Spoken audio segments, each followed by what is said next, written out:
Qué bueno poder estar en esta tarde, en este lugar, para compartir palabra de Dios en esta tarde, palabra de edificación, palabra de consuelo, palabra de aliento, palabra de esperanza, ¿verdad? Palabra de sabiduría. No hay otro libro, ¿verdad?, en la tierra que tenga tanto contenido tan importante para nuestras vidas como es la palabra del Señor. Amén. Tiene para todas las edades, para todos los tiempos, para toda ocasión, para todos los niveles, y realmente es el único libro completo para poder ponerlo en práctica en nuestro diario bíblico. Muchas veces las personas lo saben, pero no lo practican. Alguien me enseñó hace mucho tiempo que el domingo era el día del Señor.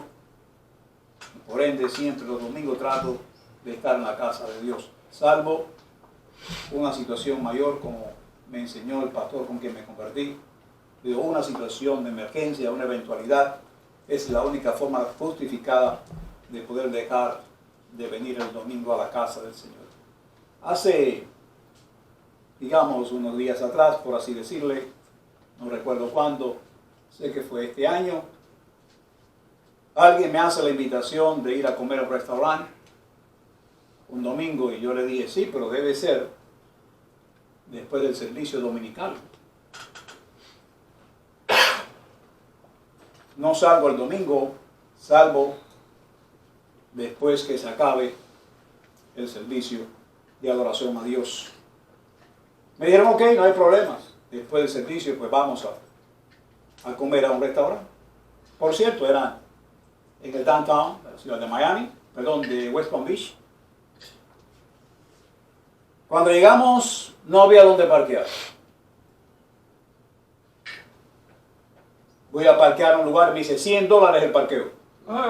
Digo, ¿cómo $100 el parqueo? Sí. Estamos en el show de botes. Digo, qué tremendo. Toda aquel downtown congestionado, los parqueos todos ocupados, $100 por un parqueo, sencillamente por un show de botes. Pero le dije, ok, yo voy a entrar ahí.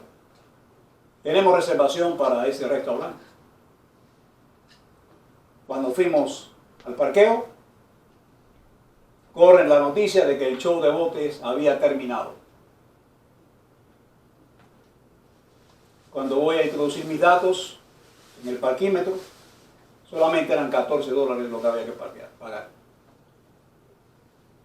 Y saco la conclusión, digo, ¿cómo es posible que la gente, para un show, algo transitorio, algo que es momentáneo, quizás esos $100 le hacen falta para comprar comida o para otra cosa, porque a nadie le sobra el dinero, a todo el mundo necesitamos el dinero, nos hace falta.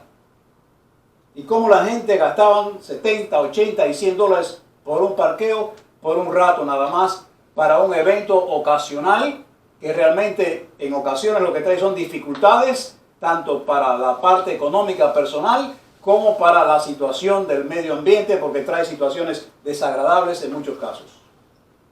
Pero usted hace una invitación gratuita a la iglesia, o a un estadio donde se va a predicar la palabra del Señor, a un evento donde Cristo es el personaje central.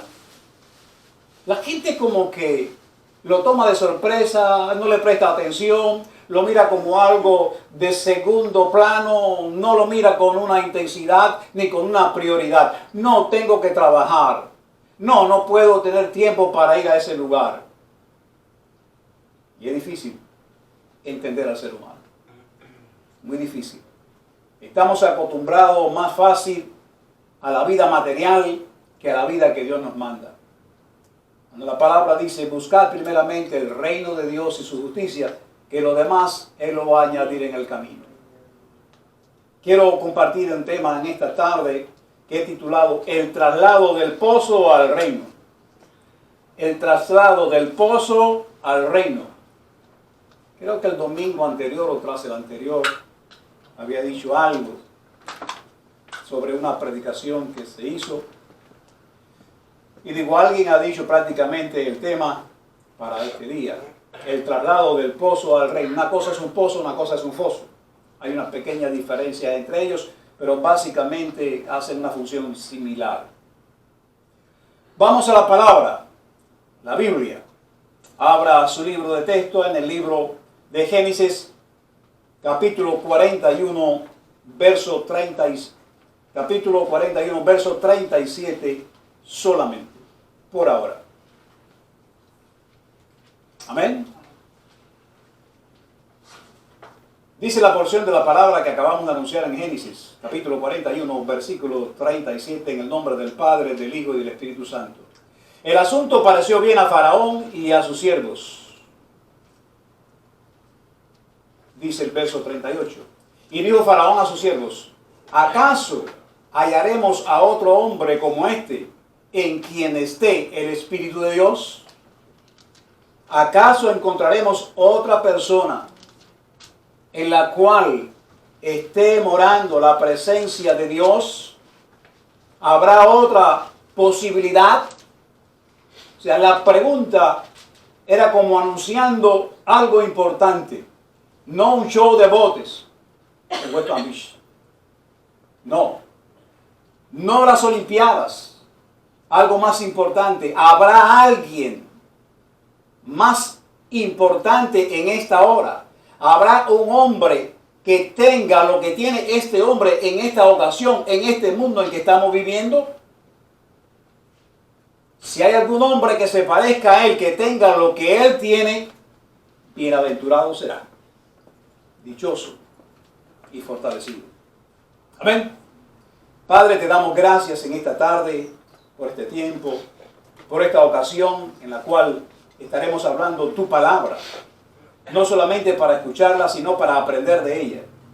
Porque ella es un instrumento en la cual nos ayuda, nos pule, nos da el filo necesario para seguir adelante cortando todo aquello que se presenta delante de nosotros para entorpecer los propósitos tuyos en nuestras vidas. Te pedimos la guianza por medio de tu Espíritu Santo en esta tarde. Amén y amén. El faraón hizo una pregunta básicamente como una afirmación. ¿Acaso hallaremos a otro hombre como este en quien esté el Espíritu de Dios? Estaba hablando específicamente de un hombre que se ha hablado mucho en la Biblia. La Biblia está llena de historias, está llena de ejemplos y está llena de promesas. Y este es un hombre que la Biblia relata su historia, su ejemplo y las promesas que Dios le dio a él y los sueños que Dios le reveló a él, cumplido en un tiempo posterior a la situación en la cual él lo recibió. La palabra dice que todo lo que Dios nos anuncia, nos promete, Él lo cumple. Amén. Porque para Él no hay nada imposible. Hoy queremos meditar en la historia de este hombre. No podemos, por supuesto, abarcar todo lo que aconteció en su vida. Por el corto periodo de tiempo que tenemos, en 24 horas no podíamos desarrollar lo que aconteció en la vida. Yo digo de este hombre, pero yo diría de este joven inexperto, un joven con propósito, un joven honesto, sencillo, obediente. Nosotros, como familia, somos columna en esta sociedad. ¿Cuántos lo creen? La familia de este joven, la familia de José, desciende de una columna bien fuerte, bien estable, con grandes propósitos, con grandes oportunidades y de grandes promesas. Porque las mejores promesas se las dio Dios a sus hijos y escogió una columna para que sostuviera esta promesa y le dijo: en tu simiente serán benditas todas las familias de la tierra.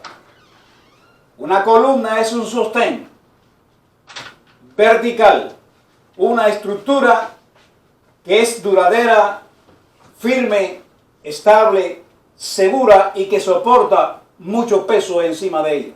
Es capaz de soportar mucho peso, como también el ángulo de una esquina. Ahí se basa centralmente el peso de la estructura. Encontramos un ejemplo en la familia de Israel, de Jacob. Cómo él llegó a crear una familia. Ciertamente sabemos que cometió errores, tuvo dificultades, tuvo situaciones difíciles, pero logró superarlas y ser uno de los grandes patriarcas del Antiguo Testamento. Génesis capítulo 37, viajemos hasta allá. Génesis capítulo 37 es un capítulo que suena atractivo, delicioso, bonito, porque el Génesis es un libro que atrapa, ¿verdad? Es el primer libro de la Biblia, pero en él está involucrado prácticamente todo el acontecimiento bíblico desde el mismo Génesis hasta el libro de Revelaciones. Es un libro que casi la mayoría de las personas nos gusta porque es el comienzo de todas las cosas. Y en su trayectoria hay un gran aprendizaje para todo lo que aparece en todo el resto del contenido bíblico en la palabra del Señor. Capítulo 37, los primeros versículos, dice la palabra hablando sobre Jacob. Habitó Jacob en la tierra donde había morado su padre, en la tierra de Canaán. ¿Quién era el padre de Jacob? Isaac. ¿Quién era el padre de Isaac? Abraham. Buena línea de promesas. Y esta es la historia de Jacob. José, siendo de edad de 17 años, ¿qué hacía él? Apacentaba las ovejas con sus hermanos. Y el joven estaba con los hijos de Bilha y con los hijos de Zilpa, mujeres de su padre, e informaba José a su padre de la mala fama que tenían sus hermanos, es decir, de la mala fama de ellos. Muy joven José, 17 años. Aún todavía a los 17 años no es considerado en este país mayor de edad. Es un joven, mucho por aprender, poco de experiencia, pero parece que era obediente y buen trabajador. Y amaba a Israel, a José, más que a todos sus hijos, porque lo había tenido en su vejez. Y le hizo una túnica de diversos colores. Y viendo sus hermanos que su padre lo amaba más que a todos sus hermanos, le aborrecían y no podían hablarle pacíficamente. ¿Qué lucha tenía aquel joven? ¿Qué gran dificultad estaría pasando aquel joven para convivir juntos? Terrible. Pero sabe que la inexperiencia muchas veces nos ayuda a cometer errores. Y estos errores son escuela, son maestras para el día de mañana, formar en nosotros una dirección correcta y una estabilidad firme como una columna, como un baluarte de la verdad, para seguir adelante en los propósitos divinos que Dios tiene para con cada uno de nosotros. ¿Lo creen? difícil para él. Relata esta historia, esta fantástica situación sobre esta familia. Encontramos que no hay nadie perfecto en ella. Fíjese que hay algunos errores que como padres nosotros cometemos con nuestros hijos. Primero que veo aquí, informaba a José a su padre de la mala fama de sus hermanos. Pero este es un error, porque es un inexperto, es un neófito, es un novato, muchacho joven, muchacho de buenos deseos, de buen corazón. Parece que sus hermanos hacían su poca vergüenza, que llegaron a tener, ¿qué cosa? Mala fama, una mala reputación. Pero él parece que por preservar el testimonio de su padre, de su familia, parece que por su enseñanza y la crianza que el padre le había dado, la protección que su padre le daba, él informaba, él le decía: papá, la situación que está pasando con mis hermanos no es la más favorable. Tienen mala reputación. No están haciendo las cosas bien hechas. A saber cuántas cosas habrían hecho estos hermanos o medio hermanos que tenía José. Pero había otra situación.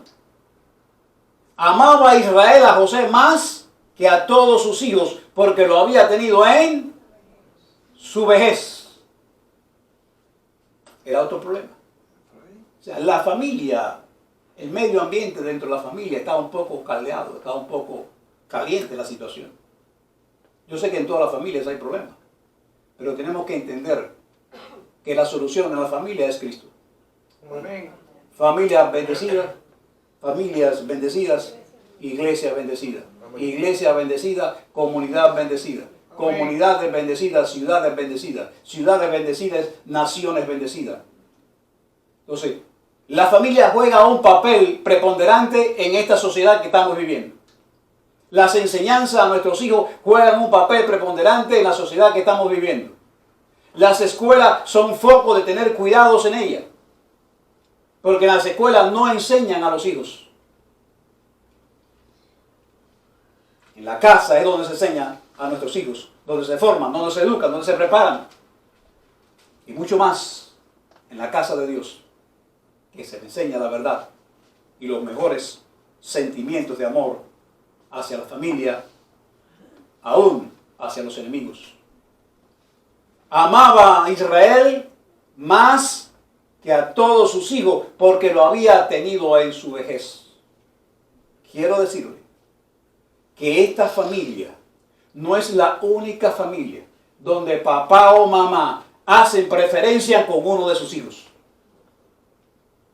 Y eso es peligrosísimo, no peligroso, peligrosísimo. Nosotros como padres debemos de amar a nuestros hijos por igual.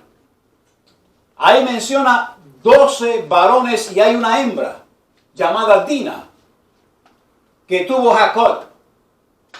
Y tuvo Jacob hijos con diferentes mujeres. Pero no por eso él podía hacer acepción. Pero parece que José era el primogénito de la mujer que más amó a Raquel. Como era su primogénito, lo tuvo en la vejez. Raquel después tuvo a Benjamín, pero era su primogénito en ese matrimonio. Pues él como lo sobreprotegió un poco más. Chéquenme el aire. Miren, cometemos errores que el día de mañana afectan nuestras vidas y siembran lo que sembró esta situación en esa familia patriarcal. No importa cuántos hijos usted tenga, eran 13. Puede que hoy día, como se ha aumentado la tecnología y hay mucha televisión, hay mucha información y desinformación, pues la gente dice, tengo uno y cuidado, porque la situación está tan difícil y tan mala que ya no se puede tener hijos. Así lo escucho yo mencionar. Pero no importa la cantidad de hijos. Lo que vale es la intensidad del amor hacia cada uno de tus hijos. ¿Con qué intensidad tú amas a cada uno de tus hijas y de tus hijos? Que no puedes hacer acepción de ninguno de ellos. Porque si Dios no hace acepción de personas, ¿cuánto más nosotros hacemos acepción con nuestros hijos? Peligroso. Muy peligroso. No se puede hacer esto, amados hermanos. Encima de eso, que lo amaba más, lo hizo más notorio cuando le hizo una túnica de diversos colores. Cuando los otros no la tenían. O sea, su enfoque, su prioridad, su más grande amor, dice, lo amaba más. Lo amaba más. Sentía más. El amor es bueno, tiene buenas intenciones, pero no puede hacer diferencia entre el uno y el otro. Yo le puedo comprar un regalo a un hijo que valga más que el otro, porque un hijo tiene 15 años y el otro tiene 1 año. Ahí puede haber una diferencia. Pero la acción de comprar el regalo está hecha para cada uno. No hay diferencia en ese sentido. Y hace una túnica de diversos colores. Esta túnica podía representar un favor, una bendición, un amor diferente, más profundo. Y yo podría decir anticipadamente, lo estaba llevando a una realeza. Porque estaba llevando una túnica, que hoy por hoy los reyes llevan hasta túnicas. ¿Lo cree o no lo cree? Y esto trajo por consecuencia que sus hermanos, escuche bien, se dieron cuenta que Jacob amaba más a José que a ellos mismos. Y dice el verso número 4, viendo sus hermanos que su padre lo amaba más que a todos sus hermanos, le aborrecían. Le aborrecían. ¿Qué significa aborrecer? Odiar. 100 puntos. Aborrecer significa odiar. Aborrecer significa odio, perturbación, envidia. Aborrecer significa repugnancia. Aborrecer significa rechazo. Aborrecer significa inaceptable. No lo acepto. Pero mira esto, hermano, no lo acepto.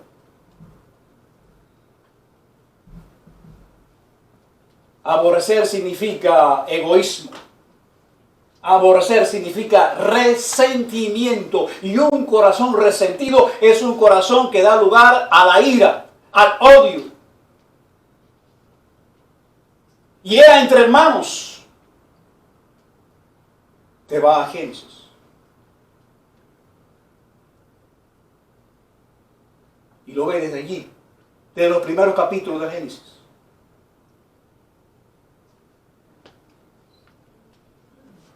Eran 2 hermanos únicamente. 2. Pero uno aborreció al otro. Uno no aceptó lo que el otro estaba haciendo, y lo que el otro estaba haciendo era bueno, porque trajo lo mejor.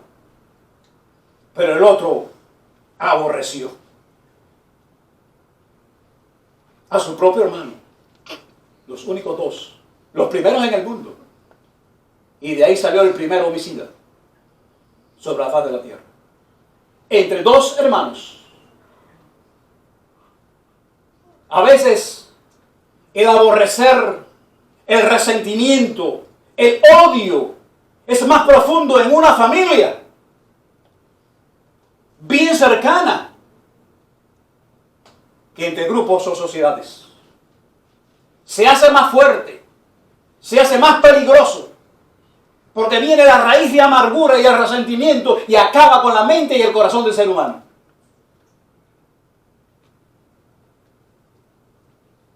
Dos hermanos únicamente se odiaron. Ese hermano traicionó al otro, se mató. Uno se levantó y mató al otro.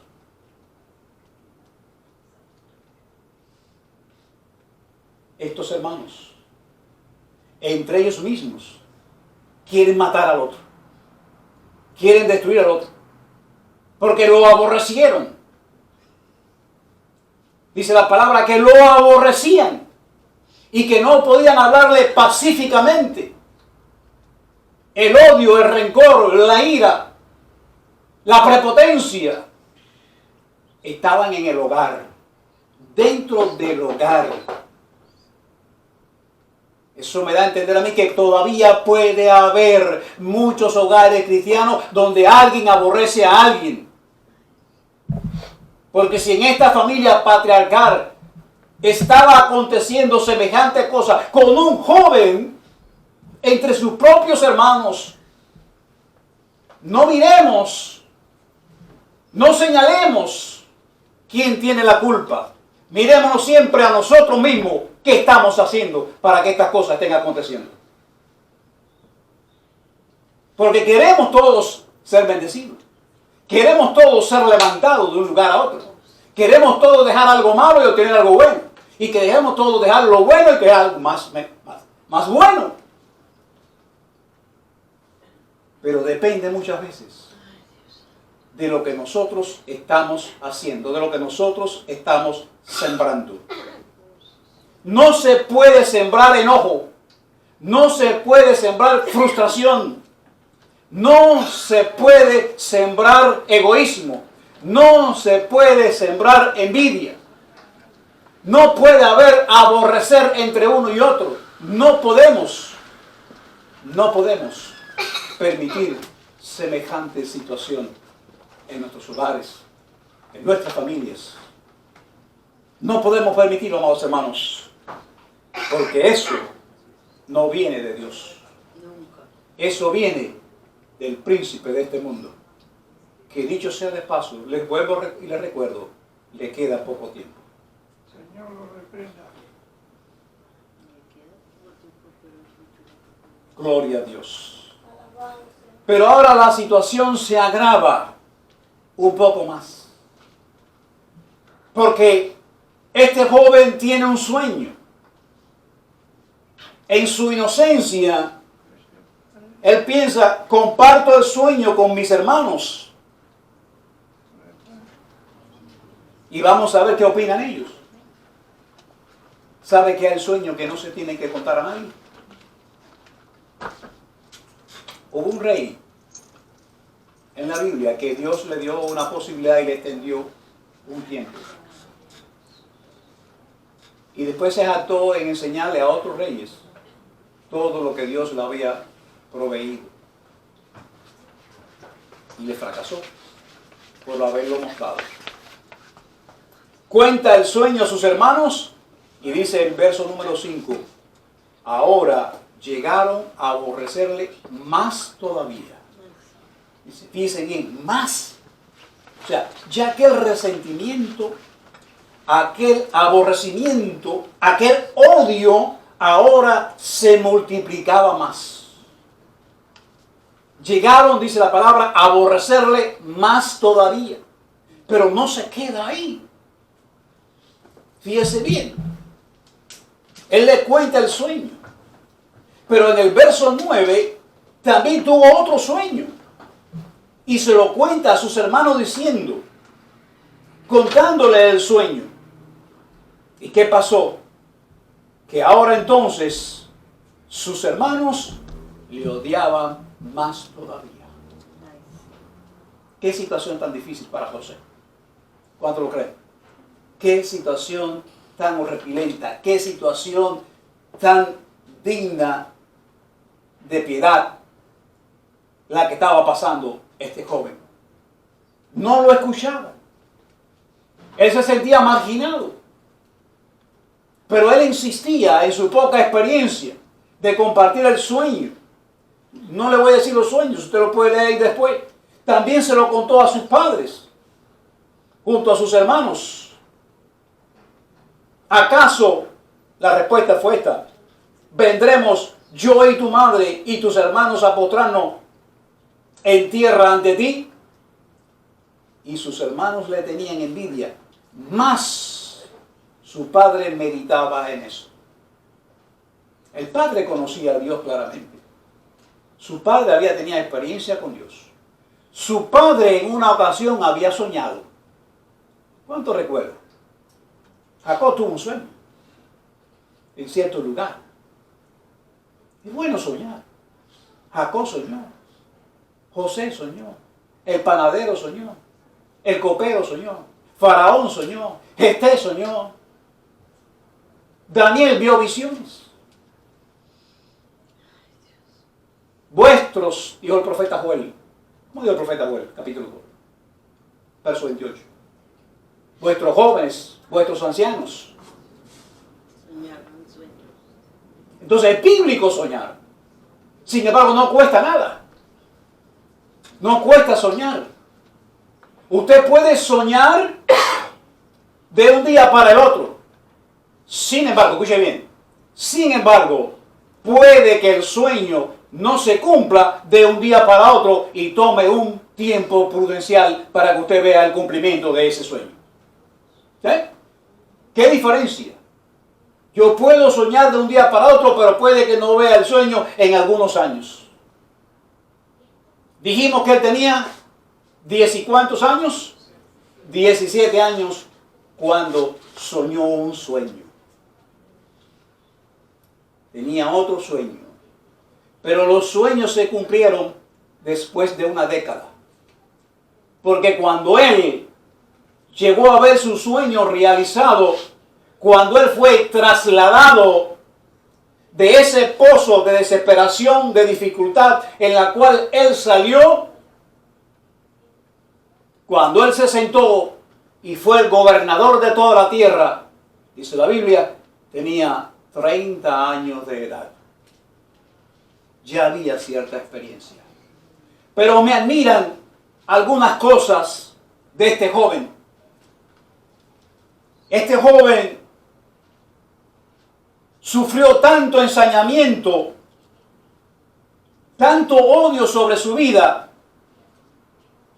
y un día él fue comisionado por su padre para que fuera a ver a sus hermanos que estaban apacentando las ovejas en Siquén. En el verso 14 de ese mismo capítulo, dice que Israel le dijo, ve ahora, mira cómo están tus hermanos y cómo están las ovejas, y tráeme la respuesta, infórmame con detalles, porque yo sé por ti mismo cómo es el comportamiento, la conducta de tus hermanos. Yo quiero saber que tú me traigas noticias de cómo están, qué están haciendo y qué está aconteciendo en ese lugar. Y dice que él fue en obediencia a su padre a ver qué estaban haciendo sus hermanos. Pero, amados hermanos, cuando sus hermanos vieron que José iba a donde ellos, verso 18, dice que a lo lejos ellos pudieron verle, y antes que llegara a ellos, conspiraron. ¿Qué significa conspirar? Ellos se pusieron de acuerdo, ellos tramaron algo inmediatamente. Fíjese si el odio era tan profundo y tan grande que inmediatamente ellos acordaron algo. Conspiraron contra él, ¿para qué cosa? Para hacer lo mismo que hizo Caín con su propio hermano. Para matarle.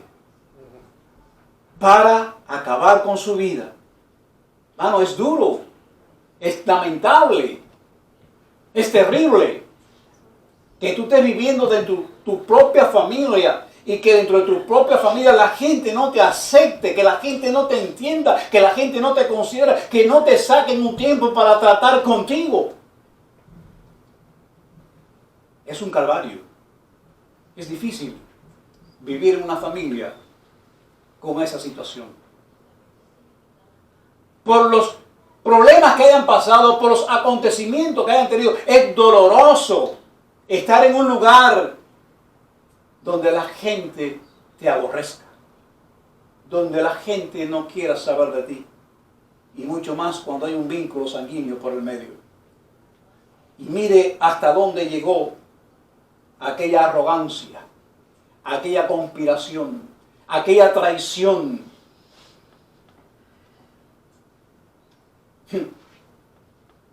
Semejante a Judas cuando traiciona a su Señor. Dice que acordaron matarlo y echarlo en una cisterna. En una cisterna que estaba vacía. Y a la misma vez ya habían creado un plan para decir al padre que una mala bestia lo había devorado. Y veremos, dice el verso 20, qué será de los sueños de nuestro hermanito.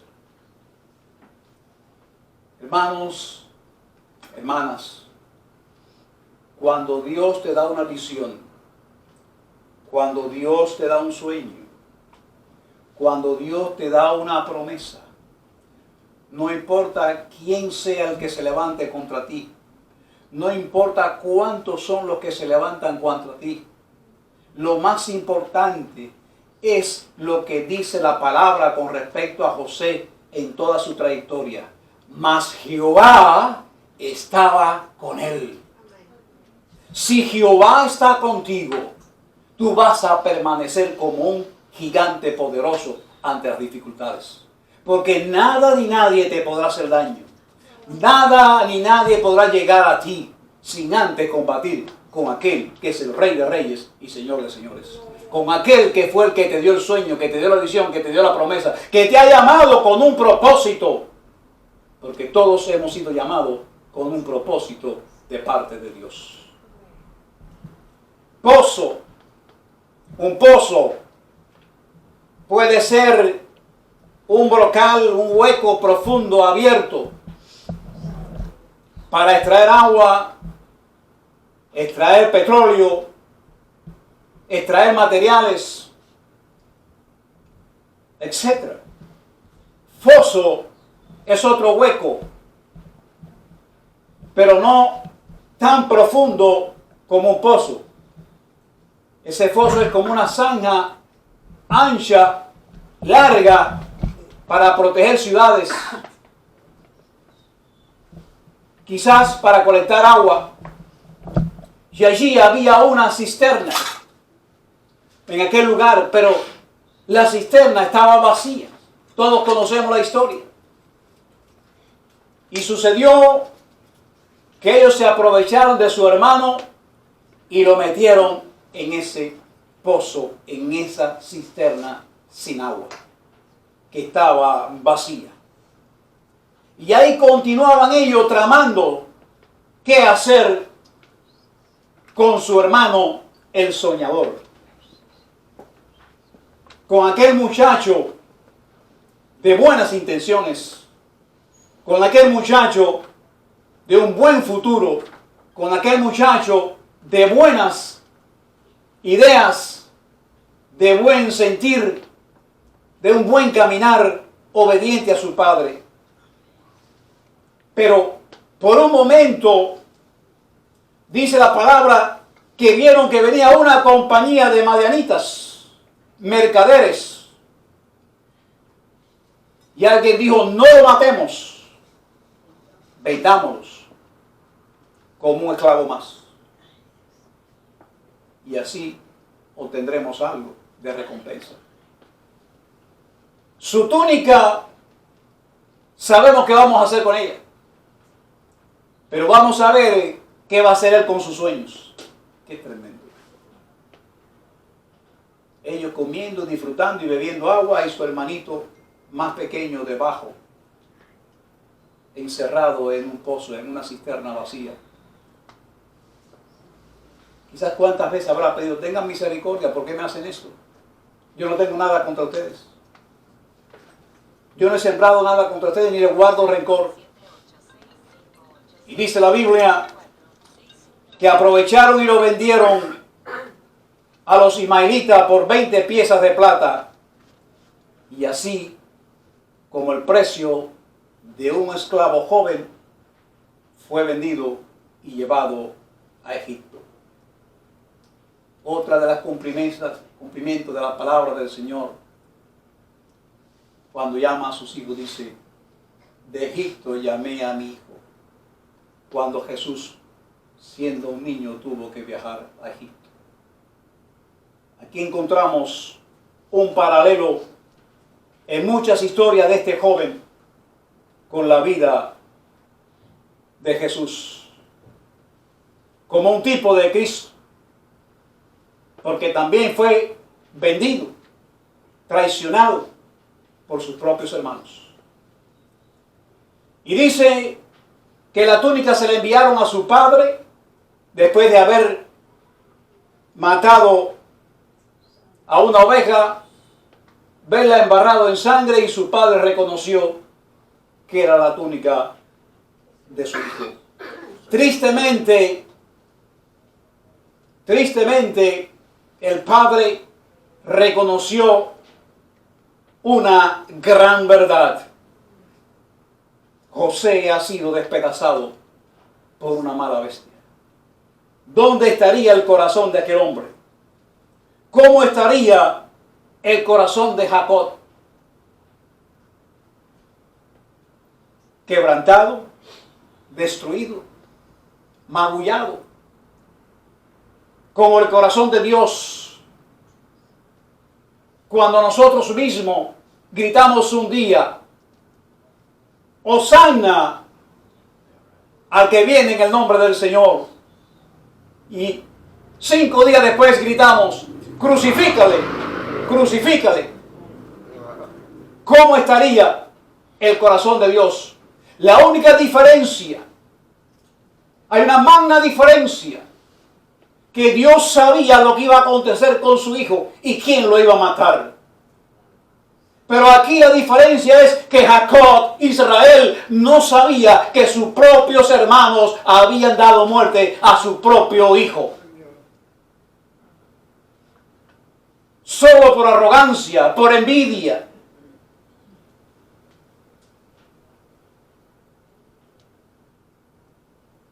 Este hombre herido, sufrido,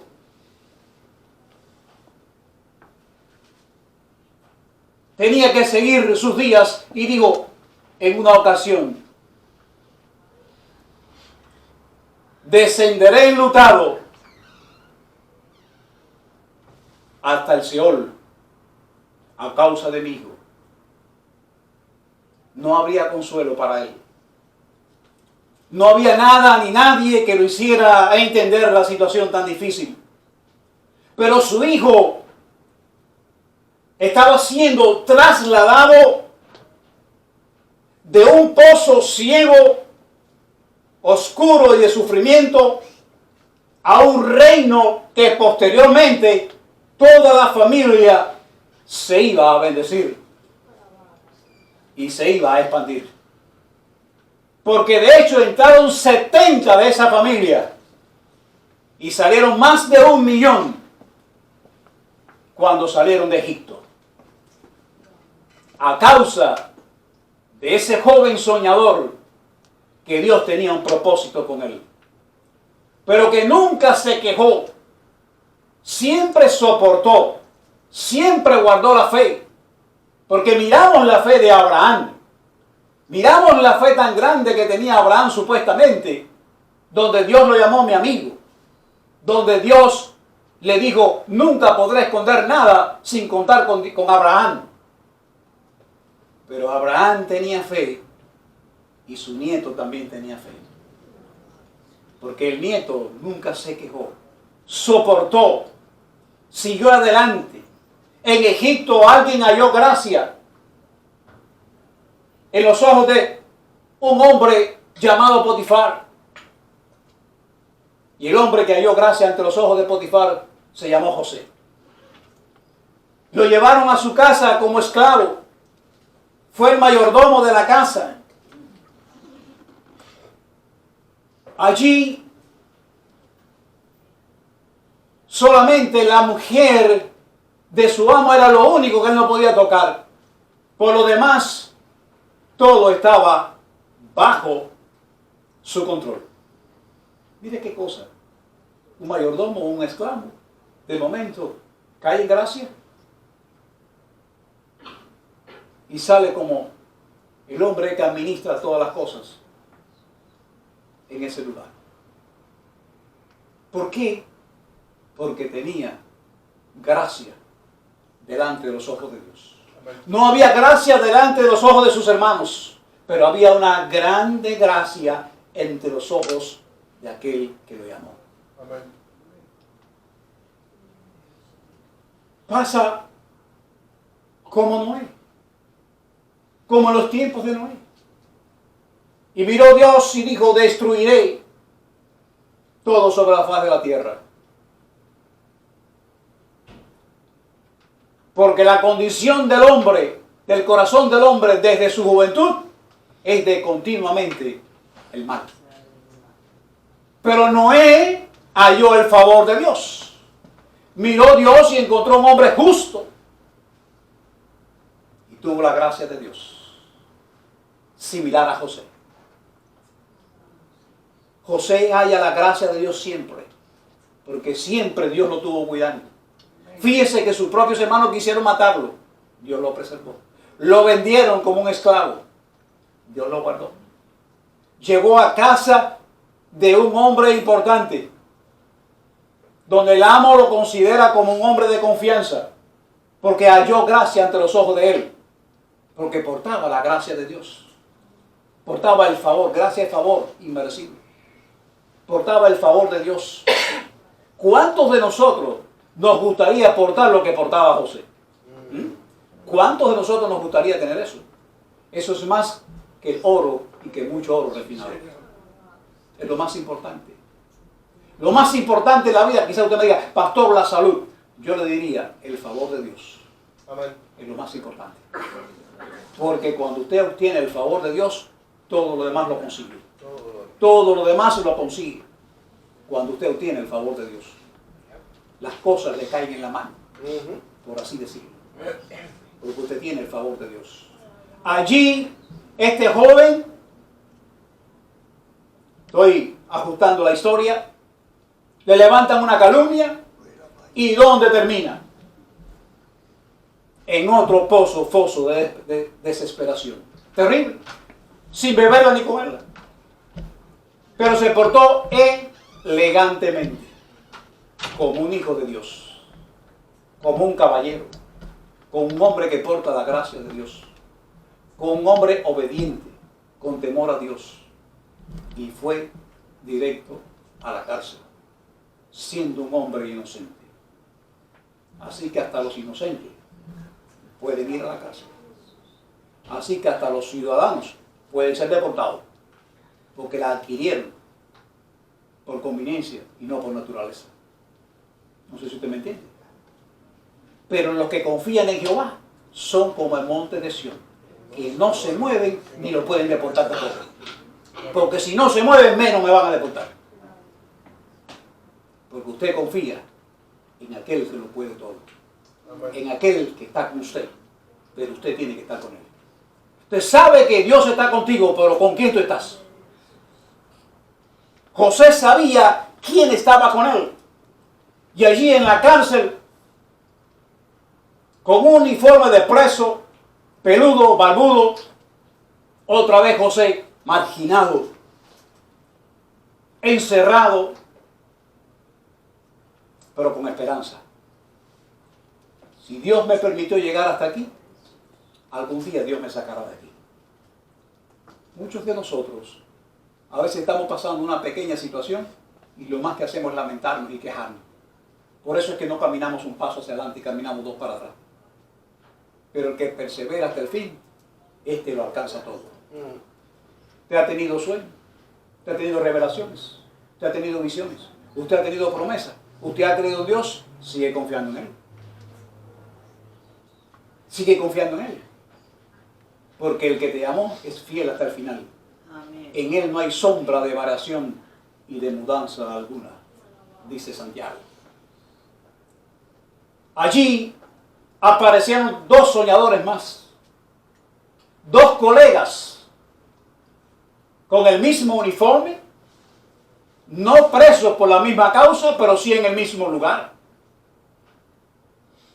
Uno de ellos le cuenta el sueño a José y José tiene la revelación y le revela el sueño.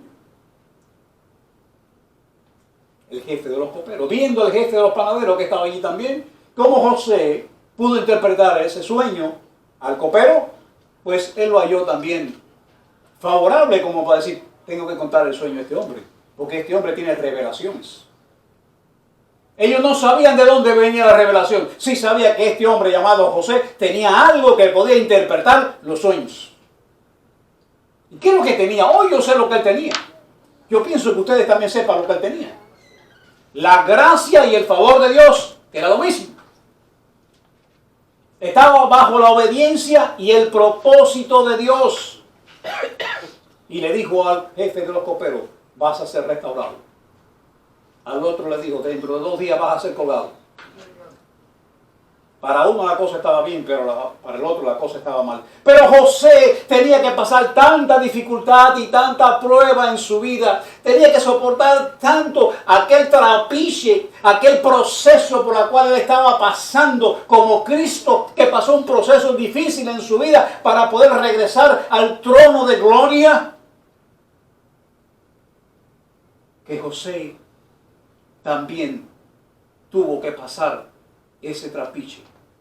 Cuando sale el jefe de los coperos, él le dice, por favor, acuérdate de mí y dile al faraón que yo estoy aquí y lo que yo acabo de hacer por ti. Pero no te olvides, por favor,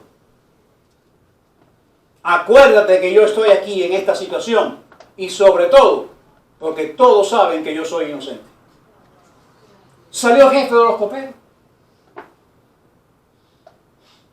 ¿Y cuándo se acordó de José?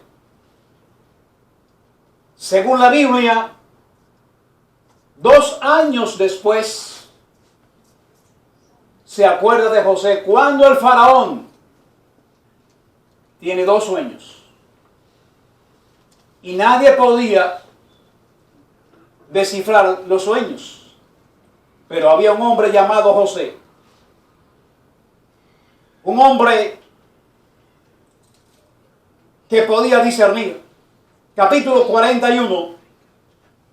Aconteció que pasados 2 años, tuvo Faraón un sueño. Le parecía que estaba junto al río y que del río subían 7 vacas hermosas a la vista y muy gordas y pasían en el prado. Ahí vienen los sueños. No vamos a hablar de los sueños. 2 años después, dice que el faraón tuvo sueños. Entonces, aquel hombre, en el verso 9, el jefe de los coperos habló a faraón diciendo, me acuerdo hoy. Gracias por ponerme los textos ahí atrás. Gracias, Luisito.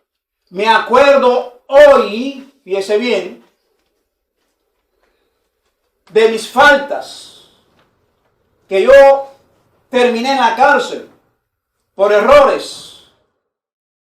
Pero allí había un hombre llamado José que podía interpretar sueños. Era un joven hebreo, siervo del capitán de la guardia. Y nosotros contamos los sueños, dice el verso 12 en adelante. Y aconteció que él pudo interpretar los sueños. Y yo fui restablecido, dice el copero, a mi puesto. Y el otro fue colgado. Por supuesto, por el cuello. Entonces, Faraón, verso 14, llamó a José y lo sacaron apresuradamente de la cárcel. Y se afeitó y se mudó su vestido y vino al faraón. Ya le están cambiando el aspecto a José, fíjense bien. Ya está cambiando el aspecto de José. Para ir al faraón, ya va pelado, afeitado, bañado y le cambiaron su ropa. Ya el uniforme no era de preso, ya el uniforme era de un civil. Y después del uniforme de civil, a él le dieron otro uniforme. Un uniforme con grados. Un uniforme para confirmar los sueños que había tenido. Un uniforme y una representación para darle 4 galletazos a aquellos que dudaron de él, de lo que Dios podía hacer con él, de los sueños y las visiones que Dios le daba. Porque cuando Dios llama a un hombre y a una mujer y le da estos sueños y estas visiones, estas cosas se van a cumplir. Cielo y tierra pasarán. Cielo y tierra pasarán. Pero mi palabra no pasará, dice el Señor. Nada dejará de cumplirse, ni una jota ni una tilde, sin que las cosas acontezcan de acuerdo a la voluntad de Dios. José se ve frente al faraón y le revela la interpretación de esos sueños. Entonces, dice el verso 37 de ese capítulo 41, que el asunto, la cosa le pareció bien a Faraón. Lo sacan de la cárcel, él escucha, interpreta, y el asunto le parece bien al Faraón y a sus siervos. Verso 38. ¿Acaso hallaremos a otro hombre como este en quien esté el Espíritu de Dios? Mira, hermano. Los hermanos de José, el padre de José, siendo un hombre como Jacob, un hombre que sobre él había una bendición enorme, había un concepto extraordinario de quién era el hombre que podía tener sueños, porque él mismo había experimentado sueños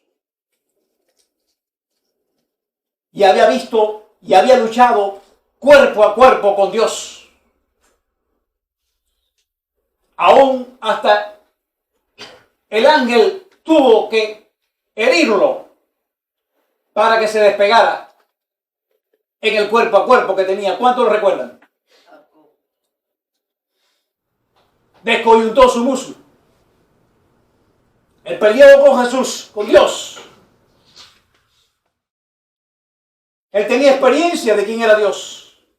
Él tenía experiencia de los sueños. Y no entendió mucho lo de los sueños, mucho menos sus hermanos. Sin embargo, este hombre que no conoce a Dios, este hombre que es un gobernante, este hombre que es quizás un incrédulo, un hombre que quizás era un idólatra, un hombre que sin conocer a Dios reconoce públicamente y dice Faraón, impresionado, habrá otra persona, hallaremos a otro hombre como este en quien esté el Espíritu de Dios. Claramente dice la palabra que el relato que está dando este hombre, Faraón, está afirmando que la única persona que posa la gracia de Dios y el Espíritu Santo sobre él era José. Por todo lo que había pasado a José, por todo lo que había decretado a José, por todo lo que José esperaba en sí mismo, José vio la mano de Dios. Dice la palabra que inmediatamente le dijo al faraón: tú estarás sobre mi casa y por tu palabra se gobernará todo mi pueblo. Solamente en el trono seré yo mayor que tú. Verso número 40. En el 41 dice Faraón a José: he aquí que yo te he puesto sobre toda la tierra de Egipto. Entonces Faraón quitó su anillo de su mano y lo puso en la mano de José y lo hizo vestir ropas Ahora la cosa cambia. Ya no era la ropa de preso, ya no era la ropa civil, sino una ropa de lino finísimo. Y no solamente eso, puso un collar de oro en su cuello. Y lo hizo el gobernador de todo Egipto. ¿Acaso vendremos tu madre y tu padre y tus hermanos y nos postraremos delante de ti? Le dijeron más de una década atrás. Vendremos, el sol era Jacob, la luna sería su madre, la madre de José, Raquel. Fíjense bien, las estrellas, los hermanos. ¿Acaso vendríamos tus padres, tus hermanos, y nos doblaremos delante de ti? José no lo sabía. José solamente contó el sueño. Pero José sabía en su corazón que había algo especial para su vida. Porque había un propósito. Al igual que hoy, Dios tiene un propósito con tu vida. Amén. Quizás tú estés pasando una situación difícil como José. Quizás tú estés pasando por pruebas. Quizás te sientes maltratado, marginado en tu centro de trabajo. Quizás en tu familia te marginan. No te sientes con libertad porque piensas, me desprecian, me aman menos que a otro. Yo te pregunto, ¿te parece a ti que lo que pasó José es menos que lo que tú estás pasando o es más que lo que tú estás pasando? ¿Sería muy poco lo que pasó José? Fueron varios años de sufrimiento. Mire, la escuela dura años. La graduación en un día. Tuvo 13 años pasando el curso. 13 años pasando la escuela. Pero un día, en un solo día, se graduó. En un instante le pusieron la toga y el birrete. En un instante le dieron el poder, la autoridad de gobernación. En un momento Dios puede transformar tu lamento en baile. Amén. Gloria a Dios.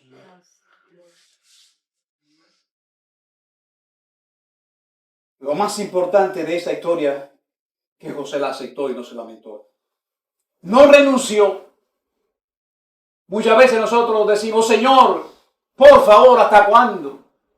No puedo más, no aguanto más. En vez de decirle al Señor, ayúdame a seguir hacia adelante. Porque contigo llegaré. Sin ti me perderé. Sin ti no avanzaré. Pero contigo conquistaré reino. Contigo me convertiré en un triunfador. Contigo se cumplirán todas las promesas a las cuales tú me has dado a mi vida y a mi familia. José logró sus sueños, pero me llama la atención algo interesante, que era necesario pasar por estas cosas. Y al final, dice la Biblia en el verso 42, verso 7, y José, verso 6, y José era el Señor de toda la tierra, quien le vendía a todo el pueblo de la tierra, y llegaron los hermanos de José y se inclinaron a él, el rostro a tierra. Tuvieron que doblarse, tuvieron que inclinarse, y vieron que lo que se le había prometido, lo que él había soñado, se había cumplido. ¿Cuánto lo creen? Amén. Dios no falla, hermanos. Dios no falla. Nunca. Nosotros somos los que fallamos. Nosotros somos los que dudamos. Nosotros somos los que nos desesperamos. Queremos actuar como la inteligencia artificial, que Dios ande así rápido. No, hermano. Las cosas que se valoran son las cosas que cuestan.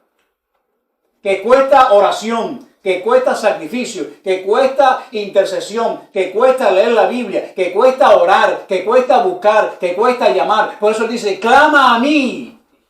Amén. Es a Él. Clama a mí. Y entonces yo te mostraré, yo te ayudaré, yo te levantaré, yo te trasladaré del lugar donde tú quieres que yo te traslade, pero a un lugar mejor, no el que tú quieres, sino el que tú necesitas. Amén. Alabado sea Dios.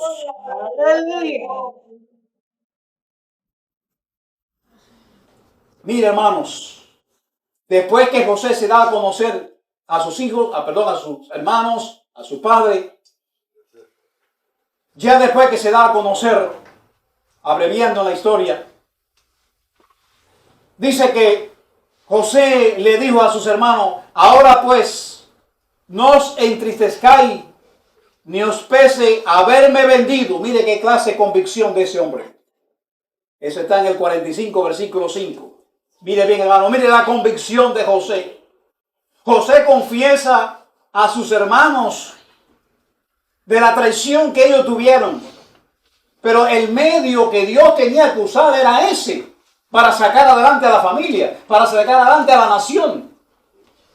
Y para que hoy nosotros tuviéramos un legado y tuviéramos una esperanza y una confianza de que las familias en la tierra somos columnas para bendecir a la nacionalidad de todas las personas. Verso 5, como les decía, del capítulo 45. Ahora pues, no os entristezcáis, le dice José a los hermanos, ni os pese de haberme vendido acá, porque para preservación de vida me envió Dios delante de vosotros. Para preservar la vida de ustedes, que no les pese. Miren lo que es el amor. Miren la convicción de un amor, de un verdadero amor. Porque el verdadero amor todo lo soporta, todo lo espera, todo lo cree, ¿verdad? Todo lo sufre. Pues ya ha habido 2 años de hambre en medio de la tierra y aún quedan 5 años en los cuales ni habrá arada ni siega. Pero olvídense, no se preocupen, no se entristezcan, no se pongan mal por lo que ustedes hicieron. Esto es ahora borrón y cuenta nueva. Borrón y cuenta nueva. Porque los planes de Dios no hay quien los entorpezca hasta el día en que se cumpla. Amén. Alabado sea Dios. Amén, amén. Es necesario, amados hermanos, para nuestras vidas. Es necesario para nuestra familia, para nuestros hijos, que ellos puedan ver en nosotros un ejemplo a seguir en la búsqueda, en la obediencia y en el respeto a lo que Dios pone en nosotros. Que podamos ser como José, no solo un legado, sino un acicate para seguir adelante y ser constante y continuo para aquello en la cual Dios nos ha puesto en esta vida. Porque con un propósito divino, Dios te tiene en este lugar.